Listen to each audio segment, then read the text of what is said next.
What if the scariest story you could ever tell was the one you actually lived? Imagine waking up after brain surgery and not recognizing your own life. Now, imagine turning that experience into something that helps others survive theirs. Today's episode is unlike others we've done. For over 30 years, she was a nurse, calm in crisis, guiding patients through fear, trauma, and the unknown. And then one day she became the patient. So Jenny White is back. And if you didn't catch her first episode, she went into the trauma of having a brain tumor, waking up and not remembering her own life, including her own husband.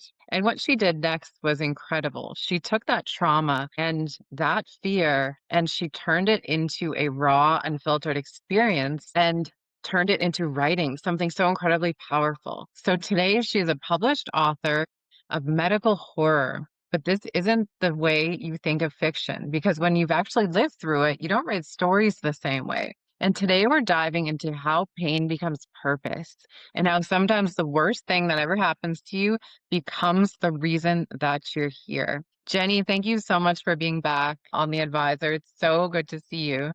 Thanks. It's great to be back. Yeah, you have just this amazing story. I've seen your story in so many movies and sitcoms. The patient who wakes up and she doesn't remember her partner or husband, and there's always another man involved. But I know your story's not that, but that's what I think of when I think of your story. And it's incredible. Take us back to the moment when you realized that the experience has changed you forever. Well, it didn't happen right away. I remember clearly waking up, and the first thing that I remember seeing was that I was tied to the bed. And, as a nurse, you're like horrified, thinking, oh my goodness, you only get tied to a bed if you're doing something really wrong. And, they say that nurses make the worst patients. And so I kept the myth alive. Sure enough, I was a terrible patient. When I was coming out of my coma, apparently I became quite combative. Clearly, I didn't like what was happening to me. And because I was trying to remove medical equipment that was dangerous,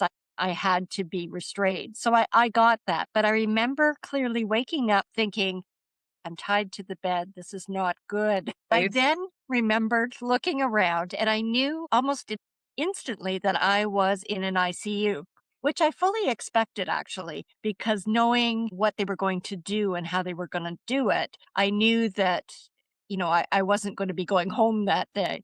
So I wasn't surprised when I woke up in the ICU. And oddly, it was familiar because I guess I'd worked in ICUs. I knew what to expect. The beeping sounds, the smells, the monitors, that was all okay for me. That was like going home in a way. But what I didn't realize was that the man at the end of the bed, I didn't recognize him, and he was in street clothes, and that was my clue. Okay, he's in street clothes, so he's not a doctor, and if he's at my bedside, he must be important. He must be a family member. And I remember going through that scenario in my nurse brain, thinking, okay, so this is somebody I should know, and I didn't know who he was.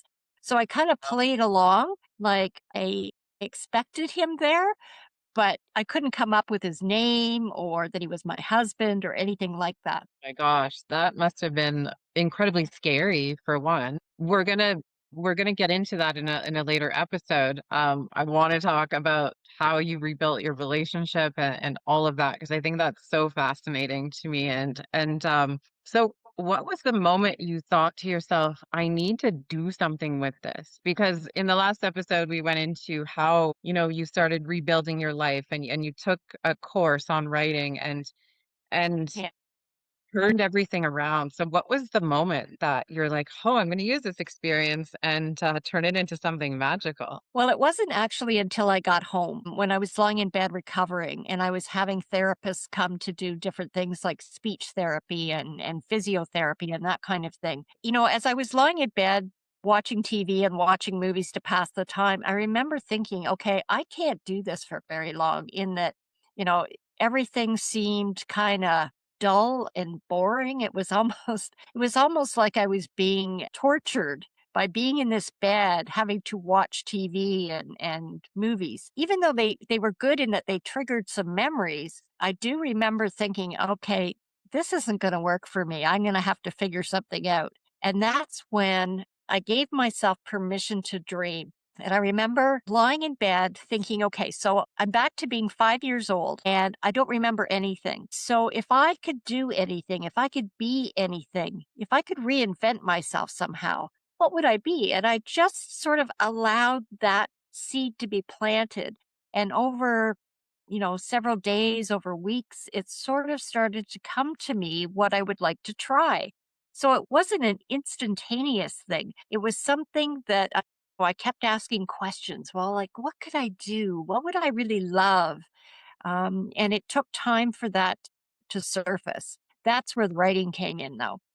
And what one of my therapists suggested was because I was having trouble verbalizing, that I start writing down words. And when I wrote down words, they made sense. They were correctly spelled. They were actual words, whereas I couldn't say them. So I started writing down my feelings about being frustrated and angry. And I was grieving the fact that I couldn't remember stuff, couldn't talk, wasn't great at walking, was exhausted all the time. And I just kind of allowed that to simmer away for a while.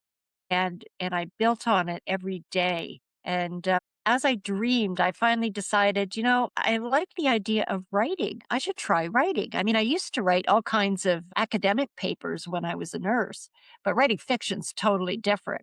And I was smart enough to realize that, okay, I don't know how to write a book, but hey, what could go wrong? I could find out how to do it and try. And if I fail, that's just feedback that I need to try something else. That's how it started. So it started off as healing, essentially. It did. It did. It helped me rewire my brain for speech, which was really helpful because the speech therapist would have me write a word and then we would find a way to make me say it so that it actually made sense. It was a really interesting process. Wow. So you had some memories of your past, but you weren't able to remember other things.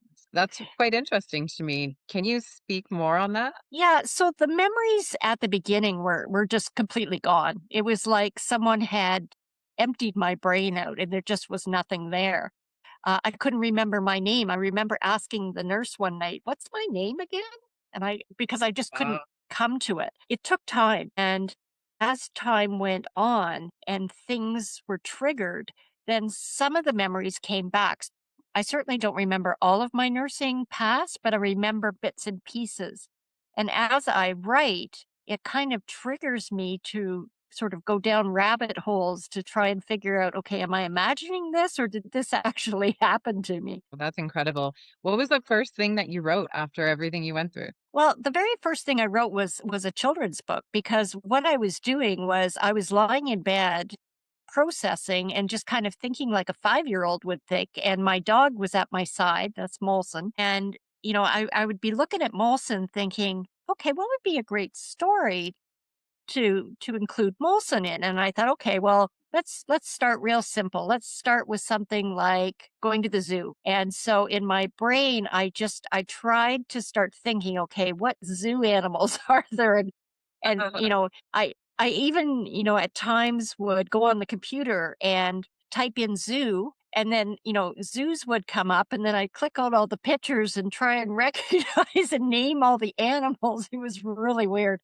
But that kind of helped me build a story. And as each story started to develop, I was able to incorporate, okay, now if I was talking to Molson, what would I say to him? And dialogue came out and different things. So it was part of the healing journey for sure. Yeah, absolutely. And then you went on to write a book, which is going to be a series, and you're developing what's called a medical horror. How does Actually, that medical thriller. medical thriller? Okay. So Yes. you lived as a nurse for 30 years. So is that kind of where the premise of this series is coming from? And how does that change the way that you write? Well, one of the things that I learned when I went online and I started looking for online courses that I could take at my own speed. And that was how I kind of worked around my good days and bad days and how I worked around my fatigue. So, I'd be able to watch something for maybe only 20 minutes and it might be a 2-hour class, but I could break it down. So, as a nurse, one of the things that they say to do is to write about something that you know. which was kind of ironic in my case because there weren't a lot of memories there. I knew I was a nurse, but I just couldn't remember specifics of nursing at the time that I started. So I started looking at pictures of nursing online, and those pictures and some of the words that were attached to those pictures started triggering memories. And that's how I remembered my ICU background. And I remembered how much I loved that because it was such a great environment to work in that it was a tough environment, but I loved the challenge of, being on top of your game and knowing your stuff and learning new things. And so I took those elements and I put them into my character, Abby. So Abby is a nurse working in an ICU and she experiences a brain tumor just like I did. So I kind of incorporated myself into the character, although not all of the elements in Abby's world are my world. Wow. So, what do you think readers will feel when they read your work that they wouldn't get from traditional fiction? Well, I hope they could put themselves in Abby's shoes and experience what she's experiencing. I went into detail about how unsure she was, how she didn't have her confidence, how she doubted whether she was capable of going back to work in that environment because of her memory loss and because of some of the other challenges that she faced, like personality change. She worked in an environment where her coworkers would know her well, and she was concerned that she would present differently because she had, in fact, changed. And that was sort of my reality as well. Absolutely. What about the loneliness aspect of things? You must have experienced some loneliness at many different levels of that most people don't experience. Well, I felt incredibly vulnerable because I was used to being a pretty high functioning person. And to have to relearn basic things like how to walk, how to brush your teeth, how to do certain things it was appalling in a way because you're thinking, oh my goodness, like how stupid am I? You're kind of saying that to yourself in your head going, you should know how to do this, like get it together. And yet you have to stop and actually think like a child would think in terms of getting the toothbrush. Okay, what does a toothbrush look like? Getting that in your hand. Then what do I need with the toothbrush? I need toothpaste. What does it look like? And where is it?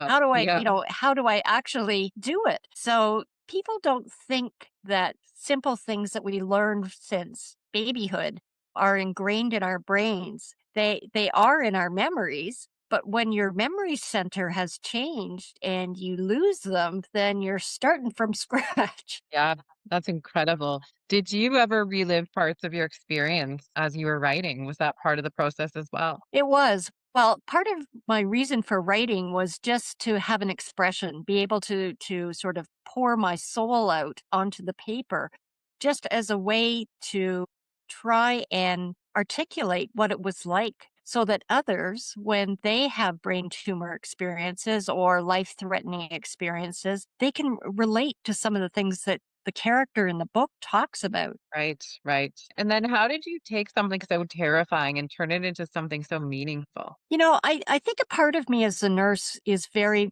sort of black and white in that, I've seen good and bad. And I know when people focus on bad, things do not go well. When people focus on hope and future and possibilities, they tend to do much better. So, what I did was I refused to go down the road of, oh my goodness, like I've lost everything. What am I going to do? Instead, I started asking questions like, I've got a blank slate here. This is a new opportunity. Not many people get to rewrite their life. If I had Right, an opportunity to do that, what would it look like? right. Yeah, a lot of people will go through trauma and they'll want to forget it all. But you Yeah. essentially wrote about it and turned it all around. Was there a resistance? Was there a part of you that did want to just forget it all? No, for some reason, I felt compelled to share the story because I think the nurse in me is so ingrained that I'm a helper. And Mm. by sharing stories, that's how we raise narratives about certain things. And one thing that I've always told my patients is that it's okay to be scared. It's okay to not know what's going to happen next. What I came to believe as I was slowly recovering is that, I'm a spiritual being having a human experience. My body kind of crashed and burned on me, but that's okay. It's like you take the car in and get it fixed. So that's what happened. So now that I'm fixed, what's next? Yeah, absolutely. And what did the writing give you that nothing else was able to give you? Well, it's funny. I felt very accomplished as I navigated each piece of the puzzle.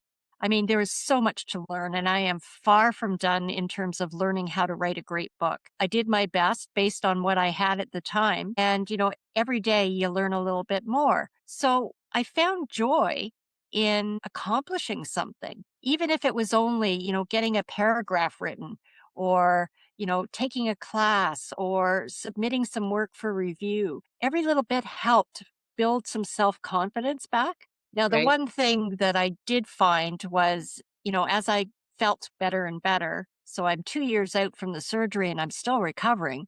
But as I was feeling better and less exhausted, I spent more and more time writing, probably at the expense of other things like spending time with my husband. That's a whole different kettle of fish, but it gave me purpose. It gave me strength. It helped me focus. It helped me start on a path towards my dream. Yeah, that's absolutely incredible. It just goes to show that we never know how our life story is going to be written. We spend so much time worrying about the past and worrying about the future and worrying about how we're going to get to wherever we think we need to go.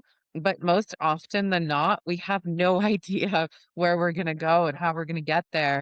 It just goes to show how little control we actually have on our fate. It And I would disagree with that. I would say the opposite. I would say that mm, we are sort of programmed, even from being little children, into what we should do and what success is. And a perfect example. So, I said I went back to dreaming like a 5 year old. Well, a 5 year old doesn't have a lot of responsibility other than, yeah, sort of showing up and doing what they're told. So, when you dream of being a 5 year old, as you grow, people and society put barriers on you, right? They say, okay, now it's time to focus. You're in kindergarten now. You need to yeah, learn X, Y, and Z. that's And you're the going to be stories. yeah, you're going to perform in a certain way, and your goal is to do this. And then as you grow and you become, a teenager, you're told, okay, you're going to graduate from high school. You're going to figure out what you want to do. You're going to start seeking that path. You're going to find a partner. And all of those extraneous things come and put boundaries on you. And so you go down this path. Now, when you have a life threatening event happen to you where your past doesn't matter anymore and you can focus on what you want to do, it opens all kinds of doors. Like you can dream and you can think, and if you're in a set of circumstances where you feel trapped or you feel like you can't go on or you feel like people are expecting this from me, well, test the norm, challenge it. Say, you know what? Maybe there's something else I could do that would bring me joy. And that's kind of how I motivated myself to keep going. Yeah, yeah, absolutely. What I meant was that we most often don't know where life is going to take us. And so instead of worrying about how we're going to get somewhere, I think it's so important to be in the moment. And you're right, we are so programmed from society, the definition of success, how we're supposed to act, especially as women, and we forget how to play. And I just think it's fascinating that you took this experience and you essentially use boredom and, that lonely aspect of being so secluded to your bed essentially, and you turn it into play, which then led into creativity, which is essentially what we all are. We're all creators of our own life. I just find that so fascinating and so incredible. So many people are lonely and bored, and they need to hear this. So hopefully they're listening right now. One You of the went there. things that we're always One of the things we're always told is to, okay, stop dreaming, right? You're an adult now. You don't have time to dream. Well, that's where your imagination allows possibilities, right? It Mhm. plants ideas in your brain that maybe are out of your comfort zone, maybe out of what you would normally expect that you would do. But that's where the joy and the adventure comes in, is trying Yeah. something out of your wheelhouse into something else. Yeah. I heard a saying this weekend actually, if it's not fun, make it fun. Or it was something along those lines of if you're doing something and it's not fun, well, make it fun. Life is supposed to be fun and exciting and playful, just so cool. So you essentially Yeah. went from nurse to patient to author. And so who would you define yourself as now? I would say author. I think I really have embraced that idea, and I'm certainly focused on becoming a great author. So yeah, I mean the journey is far from over. I'm just at the beginning of the journey, and every day I learn something new that I have to apply. And that's a good thing because not only does it challenge my brain to try a little harder, but again, it helps me meet people like yourself and make those connections and grow as a human being and give back by sharing the story. Yeah, absolutely. Do you feel like you became someone new, or did you essentially return to who you were always meant to be? I would definitely say I'm someone new. If you ask my husband, he would say I'm someone new. Although parts of my personality are the same, some of it has definitely changed. For example, I used to love like quilting and sewing and that kind of thing. I have zero interest in that now. Some of the things that I used to do in my past, I've just, okay, been there, done that, no longer interested. Let's try over here and see what there is. I would definitely say I've been it's almost reborn in a way. Right. That's incredible. So for someone going through something maybe life altering right now, how would you recommend that they begin to turn this around and find purpose within the pain that they're feeling? Yeah, and that's a tough question, but here's what I internalized myself. First of all, I think you have to really take time to heal and look after yourself. Women in general tend to appease everybody else at the detriment of ourselves. And when something like this happens, you go, okay, no, me first today. I'm taking charge of this and I'm going to make sure that I'm okay. So that's one thing. Number two is reach out to people that you trust and that you can talk to that are non judgmental. And the reason I say that is because even though I might look like I'm okay and together, inside I'm still struggling. I still have depression. I still have word finding days. I still have comprehension days where I really can't follow a conversation. I have poor short term memory. So quite often my husband will tell me something and I'll have to ask him again. And it might only have been 5 minutes ago.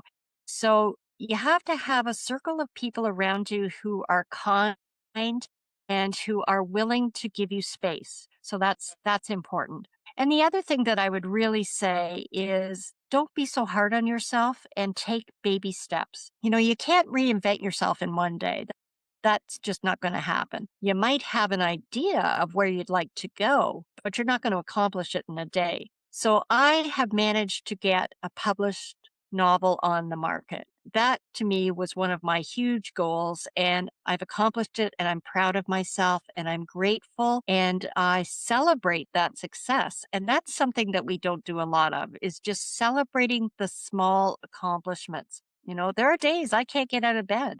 There are days when I just want to crawl up into a fetal position and just, crash. And I give myself permission to do that for a short period of time.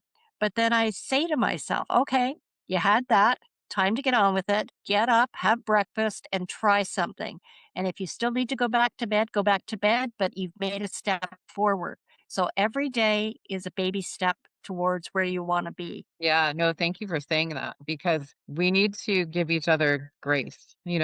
So many people, most of us, me included, I'm guilty of it. I show up and I pretend like everything is great when inside I could be going through something. And it's so important to remember that we're all literally human beings just trying to do our best and we ultimately want to feel good and we ultimately want to feel healthy and be loved and taken care of in our own ways. So thank you for highlighting that and for being open and honest about that because I would have thought that you were doing fantastic. Well, and that's the thing is we judge people based on how they look or how they act. And you're right. Like so much of us is internalized. The struggles, the fear, the anxiety, the stress, the not knowing and the feeling like you're not going to be good enough. That is so ingrained in us that we have to be kind to ourselves as well. I'll sit there and I'll dream about something magical. Oh, wouldn't it be great if I was a wizard? And you kind of go down that rabbit hole for a few minutes, and you allow the imagination to just kind of take over. Mhm. People, if you tell them that in a conversation, they're going to look at you and go, "Okay, she's lost it." Yeah. But the point is you don't have to tell them. This can happen Mhm. inside you within your own self, and you don't ever have to tell another human being out there. Spirit will Mhm. know, whoever your support is on a bigger scale, they'll know. And it's okay to ask them, okay, I'm gonna need some help with this. This is where I'd like to go. So you just have to trust that the universe is gonna work with you. After all, Mm. I consider that we're spiritual beings having a human experience, right? That means there's more to us than just the frame that we're sitting in. Yeah, I 100% believe that we are so much more than our physical bodies. And I also communicate through spirit as well. So you're speaking my language. And I do. I wish more people would talk about this stuff because it is somewhat isolating. Like it's really it gives me peace and security knowing that I'm supported and, backed through something that I can't even imagine how great and much greater it is than myself, right? It's fascinating. But to Yeah. talk about that with other people would be just the icing on the cake for sure. Do you find that your spirituality deepened with this experience, or were you always a spiritual person? Was always a spiritual person, but definitely it has deepened through the experience. I did speak to my maker before I went into surgery, and just said, I'm not done yet. So if you can help me out on this one, I would appreciate it. And Yeah, the fact that I was in a coma, which they didn't expect, and I came out of it and I'm functional today, tell that there was someone looking over my shoulder and someone, something, somehow made this happen. Because I yeah. certainly didn't. It comes down to, in my thinking, our belief in something greater than ourselves. And so Yeah. I think if we're any type of unsure, the universe can feel that. And so if we wholeheartedly believe in that superpower, because I know for myself, I'll have moments of spirituality and then I'll have days where I'm like, maybe I'm wrong and this sucks, but then something really magical will happen. We all have those days. So what were some of those moments like for you? Well, for example, when I started thinking about writing, I thought, okay, well, I'm going to have to come up with a plan. So I asked the question, you're going to have to help me come up with a plan because my brain's a little scattered right now, but this is the outcome that I want. And I had a clear vision of what I wanted. That's when, the next day when I got up out of bed, um, I said to myself, okay, I should go online and I should start looking for courses that I can take that would work for me. And, as I typed in my search, things started coming up that were appropriate and helpful. And they really made a difference. So that's just one example of some things that have happened. Wow, incredible. So, what would you say to someone that who feels like their life has been completely taken from them? I think you need to understand that number one, there's hope. And number Mhm. two, you are actually in control more than you think you are. And I think those are sort of two key messages that I really want people to hear and hear deeply. Um, change doesn't have to be huge. For me, it was. It was a real wake up call for me. But I could have chosen to just curl up in a ball and live out the rest of my retirement until the end, right? That's an option. I chose not to go down that road. I chose, let's try something different. And if it works, great. And if it doesn't work, well, feedback that didn't work, try something else. So I think people need to understand that they have the ability to make decisions big and small. And the big ones are all composed of little ones, little thoughts, little ideas, little attempts, seeking out, asking questions, and just being open to possibilities. Yeah. That's beautiful. Well said. So tell everyone about the work that you did, what you're doing now, and where people can find you. Tell us about your books. Okay. Okay. So I've got two different sets of books and on sort of on the extreme ends of the scale. So I started with children's books and I still continue to develop them. And it's called the Molson and Jenny Adventure Series, and it has its own website at www.molsonjennyadventures.ca. And then the medical thrillers, which is really my nursing career encompassed with my brain tumor stuff, it's at www.jennywhite.ca. And just be aware, there are a couple of other authors by the name of Jenny White, and I didn't realize that when I used my own name, but I'm the Canadian medical thriller. The others do different types of genres, so you should be able to find me. Amazing, amazing.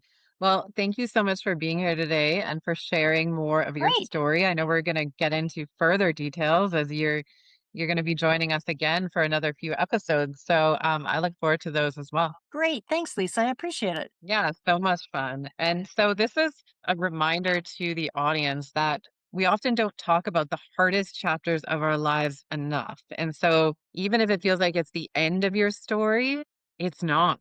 It could be just the beginning. And as you just heard from Jenny's story, she turned a situation of hopelessness and fear and powerlessness into the complete opposite: power and adventure and fun and excitement and so much motivation for people like you and I to take from her. And so your pain isn't pointless and it might not make sense to you right now, but it may be shaping something inside of you, and the world is going to need whatever that is one day. So keep going. If this episode spoke to you, please share it with someone who might need to hear this message, and let's all turn our pain into power. Stay tuned for the episodes to come, and thank you so much for being here. Bye for now. Thanks for having me.